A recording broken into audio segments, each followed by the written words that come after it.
Hello, it is 6 a.m. in Manchester, New Hampshire. It's 2 p.m. in Baghdad. I'm Monita, Rajpal. This is World One, live from London. But we begin this hour with the U.S. presidential race. One day ago, it was Iowa, but now it's New Hampshire, a mountainous northeastern state with a political topography all its own. It's right next door to Massachusetts, where Mitt Romney was governor for 4 years. He's expected to do well in next Tuesday's primary election, but to boost his chances, he has enlisted the help of John McCain. The field is starting to narrow, but there's still a long way to go in the fight to get the Republican nomination. CNN's political editor Paul Steinhauser joins us now live from Manchester, New Hampshire. So let's start there with Mitt Romney there, Paul, and the fact that he has enlisted some friends in high places. Yes. John McCain, as you mentioned, the senator from Arizona who was the Republican presidential nominee 4 years ago. Let's talk Rick Santorum. He had an impressive showing there in Iowa, and perhaps has no bigger vote of confidence than when you start to see money coming your way, the endorsement, I should say, of people who believe in him. Let's talk a little bit about how much money he has made in such a short time. Yes, we're talking a little over $1 million. I spoke to a top Santorum aide. Certainly the race is getting all fired up. Paul, thank you very much for that. Paul Steinhauser there in what looks like a very cold Manchester, New Hampshire. Well, let's see what newspapers around the world are saying about all of this. The Wall Street Journal Europe edition has the headline, "A House Divided." The opinion piece says Iowa's voters, in their wisdom, commenced a time-honored technique for finding a solution to a problem with no obvious answer. They threw every candidate against the wall to see which would stick. Here in the UK, there's this headline in The Independent, and the winner in Iowa was Barack Obama. The comment piece goes on to say, the more consistent the economic upturn and the longer and more divisive the Republican search for a presidential nominee, the better become Mr. Obama's prospects of a second term. The Iowa result was, in that sense, even more of a victory for him than it was for any Republican. In the headline in the International Herald Tribune simply reads, "Extremism in Iowa." The comment piece says the caucuses put on display the choice the Republicans present to voters: right, far right, or the far, far right. Primaries bring out the extremism in candidates. But this year seems much worse because the center of the Republican Party has lurched so far to the right. One issue, many views, and you can read all those articles in full at facebook.com/W1CNN. Well, presidential candidate Rick Santorum has been all over the newspapers since his strong showing in Iowa just 24 hours ago, but just days before, the conservative Republican was virtually unknown. As his public profile grows, so do stories about the ways his family coped with some painful personal challenges. Brian Todd explains. In the glow of his dazzling performance in Iowa, Rick Santorum speaks of the strength he's gotten from his family. You're watching World One live from London. Anyone who would be president will be looking closely at some figures coming out later this Thursday. The Pentagon spells out how budget cuts will reduce U.S. fighting power. U.S. makes the military cuts proposed in a review due out this Thursday. It will no longer be able to fight two ground wars at the same time as it did in Iraq and in Afghanistan. A government official told CNN that's the essence of a Pentagon report on defense priorities in an era of squeezed budgets. Although he said not all of the proposals are set in stone, the 2012 budget already calls for Army and Marine manpower to fall by 47,000 in the next 4 years. CNN's Pentagon correspondent Chris Lawrence is watching developments. He joins us now from Washington. Chris, this is a major policy shift. I mean, this has been part of U.S. military doctrine for years. What has prompted this? Money. Monita, in a nutshell, the U.S. just simply does not have the money All right, Chris, thank you for that. Chris Lawrence there at the Pentagon. An investigation is underway in the United States into how a runaway teenage girl was accidentally deported. Her grandmother looked for her for more than a year, only to find her in Colombia. Rebecca Lopez brings us that story.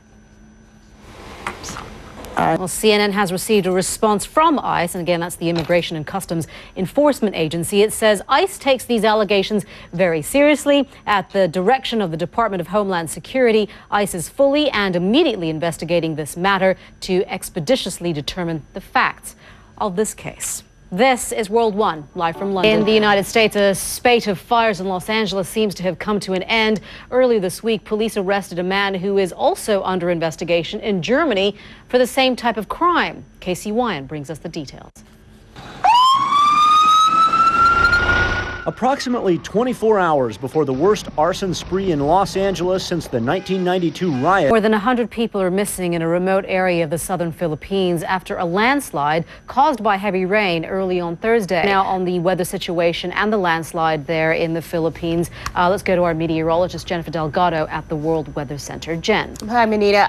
Yeah, we have been really following this region. We talked about this yesterday, the potential for heavy rain. Monita, we'll do it all over again tomorrow.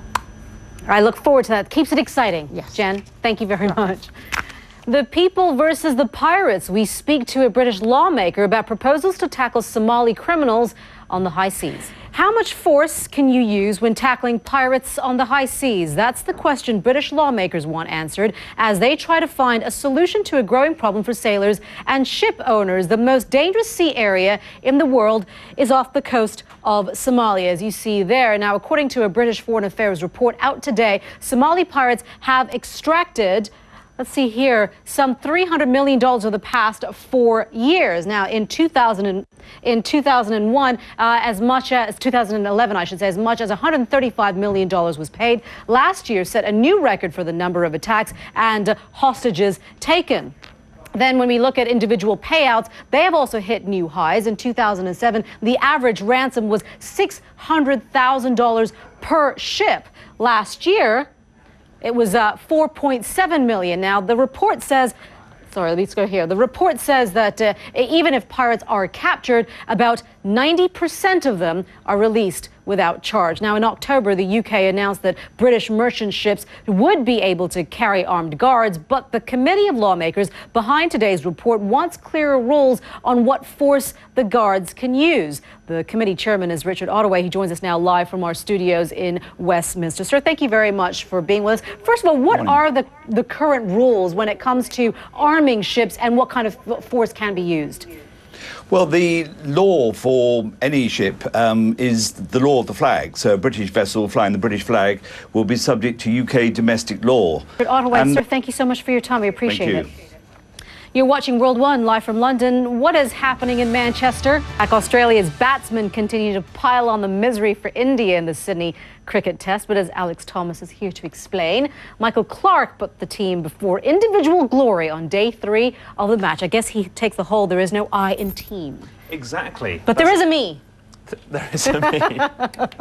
It's far too early in the day to catch me out like that, but you Looks have done. fantastic. I'd watch it. I mean, what a great story, I think. A bit different. I know, yeah. I mean, I'm good for him for taking on an interesting assignment, we should say. Yeah, a new challenge. Yeah, I'd watch it. All right, Alex, thank you very much. You're watching World One live from London. What sort of things does Kate care about? Welcome back. You are watching World One live from London. We are approaching almost 7 a.m. in New York. It's almost 1 p.m. in Berlin.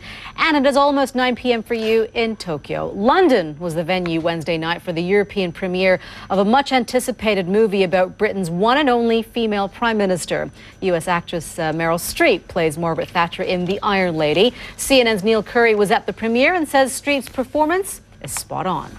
Well, from one strong woman to another capturing the world's attention. His mother was known for her tireless charity work. Now Prince William's wife is preparing to follow in her footsteps. The Duchess of Cambridge has named a number of charities she plans to support. It's her first step towards carving out a public role that is separate from her husband. I'm joined by CNN's royal correspondent, Max Foster. Max, it's not just about separate role, isn't it? It's about also defining who she is. Yeah, because up until now she's been appearing with William to visits to his charities. Already one of William's hanging in a prominent position there. Yeah, I guess it just shows what does her involvement mean for these charities? Well, it means a huge amount of publicity. We're talking about it now. We wouldn't be talking about the National Portrait Gallery. Certainly we'd be talking about the art room. Yeah. Pretty powerful. Okay, Max, we thank you for that. Max Foster, our royal correspondent. You're watching World One. I'm Monita. Rajpal will update you on the news headlines after a short break.